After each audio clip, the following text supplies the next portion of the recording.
আপনারা কেন আমার কাছ থেকে এই 1595 টাকা নিচ্ছেন? বারবার কথা বলার পরও বলতেছি যে এই দাম আমাদের, কিন্তু ওরা আমাদেরকে ব্যাট চালান দেয় এই যে 1256 টাকা, 1256 টাকা বা 46 টাকায় ব্যাট চালান দেয়। তাহলে আমরা গভর্নমেন্টকে কী দেখাবো যে একজন এখানে আসলে আপনারা 1300-1700 টাকা কেন বিক্রি করতেছেন? আমরা 1600 টাকা কিনে আনতেছি, ট্রান্সপোর্ট সব মিলে আমাদের বিক্রি করতে হচ্ছে 1700 টাকা।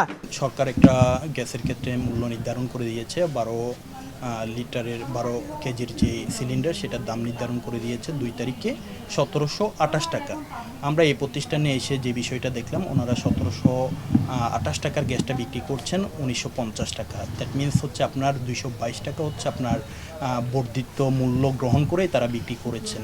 তো সেটা কেন বিক্রি করেছেন সেটার যখন আমরা জিজ্ঞেস করলাম, তারা বললেন যে কোম্পানি বাড়তি নিচ্ছে।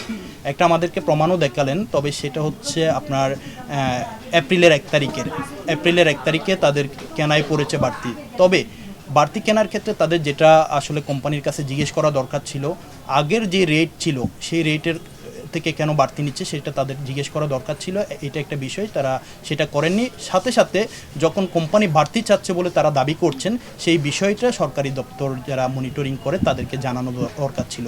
তারা এই দুইটা কাজ না করে তারা বর্ধিত মূল্যে এনে এখানে আরও বেশি বর্ধিত মূল্যে বিক্রি করছেন। তারা দুই দিক থেকে অপরাধ করেছেন। তবে তারা যেটা দাবি করছেন যে একটা ডকুমেন্টস দেখিয়েছে, সেটার আমরা সত্যতা যাচাই করব। যদি সেই ক্ষেত্রে কোনো স্টেক হোল্ডার কিংবা কোনো হোলসেলার কিংবা কোনো কোম্পানি যদি আপনার দেখা যায় যে দায়ী তাকে বর্ধিত মূল্য নেওয়ার ক্ষেত্রে, সেই ক্ষেত্রে আমরা কঠোর আইনানুগ ব্যবস্থা নিব।